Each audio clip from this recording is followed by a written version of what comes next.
Kalau ada masalah-masalah terkait dengan penghinaan, hujatan, apalagi umpatan, fitnah segala macam, kita serahkan kepada penegak hukum.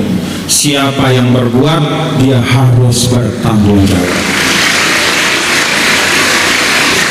Apakah Tuan Guru maafkan? Ya, saya maafkan, tapi hukum harus berjalan. Jadi selama ini terlalu sering, sudah sangat banyak saya mengalami hal yang sama. Lalu saya maafkan. Dan lalu saya karena yang bersangkutan nangis, bermohon-mohon dengan 1001 alasan, maka saya cabut laporan saya. Tapi ternyata itu rupanya tidak selalu baik. Maka ya sudah, maafkan, iya, tapi proses hukum wajib terus berjalan.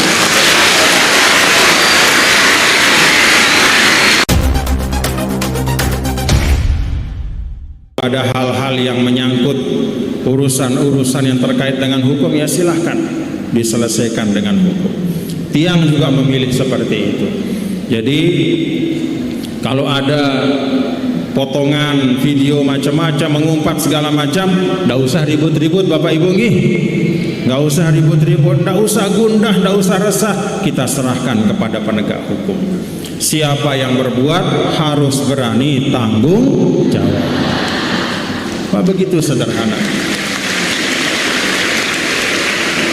Nah, Bapak Ibu Saudara sekalian, memang yang patut disayangkan, sayang, 1000 sayang. Kalau kata bahasa Al-Maghfurullah nih dalam wasiat, aduh sayang, 1000 sayang.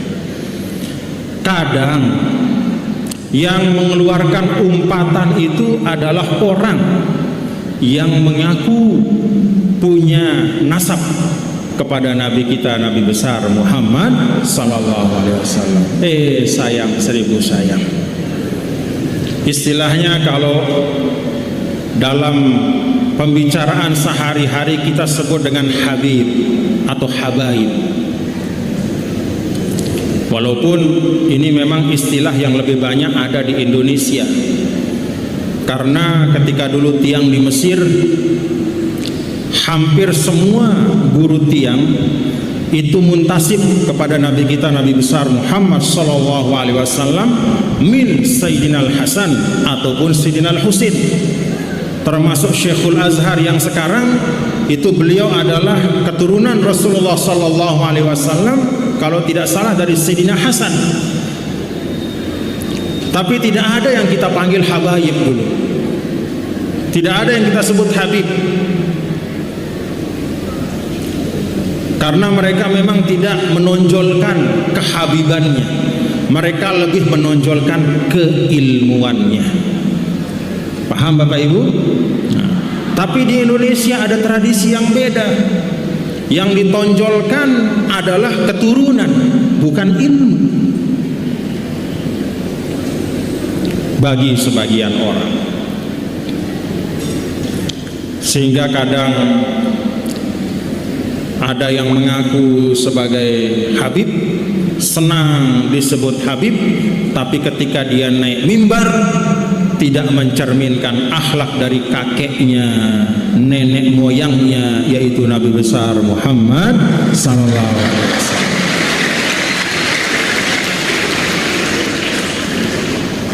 Nabi itu tidak pernah lam ub'as la'anan, tidak pernah melaknat siapapun. Yang ada doa, yang ada doa. Apalagi untuk hal-hal kecil, hal-hal yang sifatnya perbedaan satu sama lain yang biasa-biasa, tidak ada. Kalau sudah urusannya akidah, Nabi tegas, tapi itu pun dengan rahmah dan kasih sayang. Jadi kalau urusan-urusan hal-hal yang terkait dengan katakanlah politik apalagi hal-hal yang terkait dengan urusan yang di situ ada kemungkinan berbeda pendapat, maka tidak pernah ada umpatan atau hujatan, tidak ada. Maka ya kita berharap ya bapak-bapak, ibu-ibu, saudara-saudara sekalian, kepada semua keturunan Nabi kita, Nabi besar Muhammad sallallahu alaihi wasallam, hafizu ala karomati jaddikum.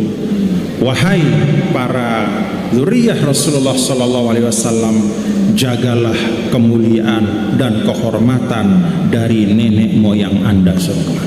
Nabi besar Muhammad sallallahu alaihi wasallam.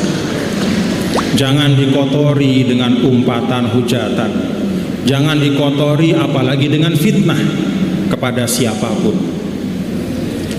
Kalau masalah cinta bapak-bapak dan ibu saudara sekalian kepada keturunan Rasulullah sallallahu alaihi wasallam, itu tidak perlu dipertanyakan. Bagi seorang muslim ahlus sunnah wal jamaah, mahabbatu ali rasul juz'un minal iman. Memuliakan dan menghormati keturunan Nabi kita, Nabi besar Muhammad sallallahu alaihi wasallam, menyayangi mereka, itu adalah bagian dari perintah agama, bagian dari panggilan iman kita. Otomatis sayang dari keturunan Rasul, sayang anak-anakku dengan keturunan Nabi kita Nabi Muhammad sallallahu alaihi wasallam, sayang, tidak perlu dipertanyakan, karena itu sudah merupakan naluri kita sebagai orang beriman. Kalau kata kalau kata Sayyidina Al-Imam Al-Muttalibi, Sayyidina Muhammad ibn Idris Asy-Syafi'i, ma min ni'matin wasalat ilaina, tidak ada satu nikmat yang sampai kepada kita illa wasababuhu Rasulullah sallallahu alaihi wasallam. Tidak ada suatu nikmat yang sampai kepada kita kecuali sebabnya itu adalah Nabi kita, Nabi besar Muhammad sallallahu alaihi wasallam. Mau nikmat apapun, nikmat iman Islam apapun, itu sebabnya Rasulullah sallallahu alaihi wasallam. Maka otomatis keturunannya pasti kita cintai. Tetapi bagian dari mencintai itu adalah menasehati kalau salah, sesuai dengan pesan Nabi, man ahabbaka nasohaka. Jadi kalau kita mencintai seseorang, ya kita nasihati. Bukan berarti kalau kita cinta kepada seseorang, kalau dia salah kita biarkan. Kalau kita keliru, kalau dia keliru, kita tutup mata, tidak. Justru karena kita sayang. Maka seperti yang saya sampaikan tadi, wahai para keturunan Rasulullah sallallahu alaihi wasallam, junjungan kami Rasulullah sallallahu alaihi wasallam, mari jaga kemuliaan, jaga nama baik dari kakek Anda semua, yang juga merupakan junjungan kami Nabi besar Muhammad sallallahu alaihi wasallam, yaitu dengan memberikan keteladanan yang baik kepada seluruh umat, memberikan contoh yang baik, baik itu berupa ucapan, baik itu ketika berada di atas mimbar, baik itu ketika menyampaikan dakwah Nabi besar Muhammad sallallahu alaihi wasallam, ataupun dalam sikap. Beri kami keteladanan itu, beri kami contoh yang baik. Dan jangan menggunakan mimbar dakwah yang merupakan mimbar Rasul, mimbar kakek Anda semua. Jangan gunakan mimbar dakwah itu untuk mengumpat, menghujat, apalagi memfitnah siapapun.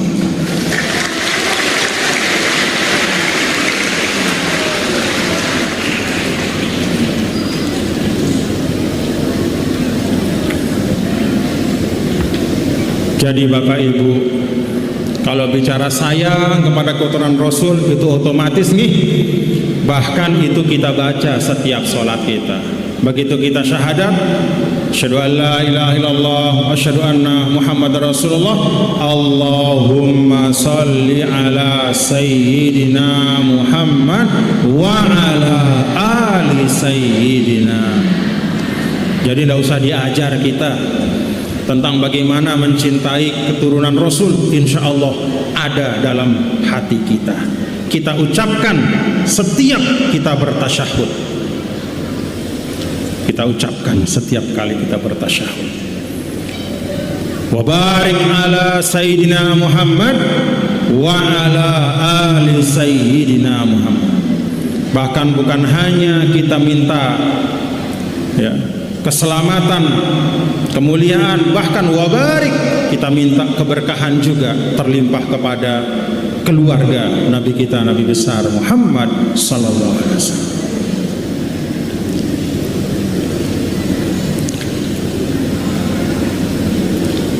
Memang bapak-bapak saudara, ada saya perhatikan ya di dalam beberapa pengajian-pengajian, dalam beberapa taklim, ada sebagian habaib ya, itu sampai mengancam ya, mengancam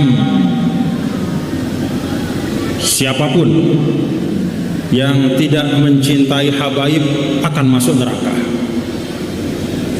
Ada pengajian-pengajian. Menurut saya tidak perlulah seperti itu ya.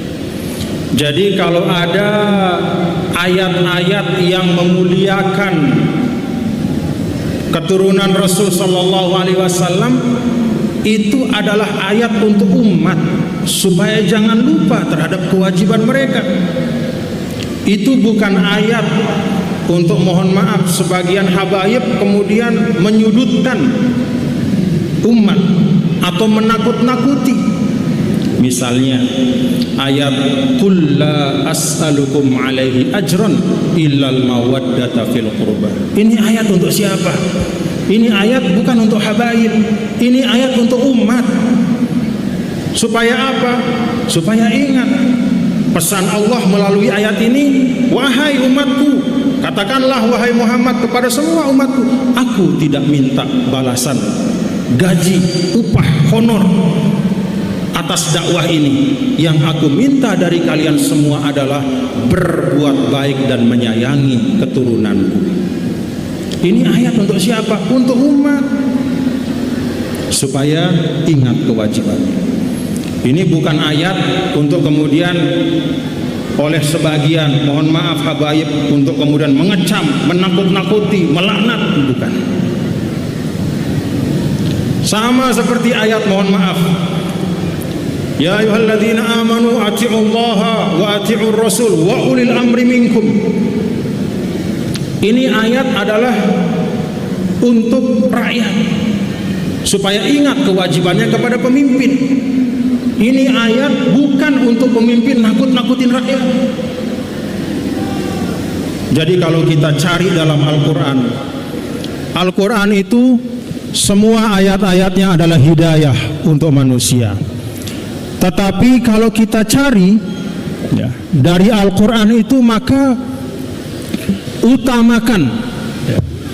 utamakan untuk mencari ayat-ayat yang terkait dengan kewajiban kita, supaya kita bisa tunaikan kewajiban kita itu dengan baik. Jadi bukan ayat yang terkait dengan hak kita. Karena kalau ayat yang kita cari adalah yang terkait dengan hak kita, bisa jadi justru kita melampaui batas. Kalau ada pemimpin kemana-mana membaca ayat, wahai orang-orang beriman, taatlah kepada Allah, taatlah kepada Rasul, dan kepada pemimpin, yaitu saya. Bahaya enggak? Tidak baik. Tapi kalau antar rakyat yang mengingatkan satu sama lain, wahai saudara-saudara, bapak-bapak, ibu sekalian, kita sebagai rakyat, mari kita ingat firman Allah, ya ayyuhalladzina amanu ati'ullaha wa ati'ur rasul wa ulil amri minkum. Taat kepada Allah, kepada Rasul, dan kepada para pemimpin. Karena itu kita jaga kehormatan pemimpin. Pantas atau tidak? Pantas. Karena memang ayat ini adalah tentang kewajiban rakyat kepada pemimpin.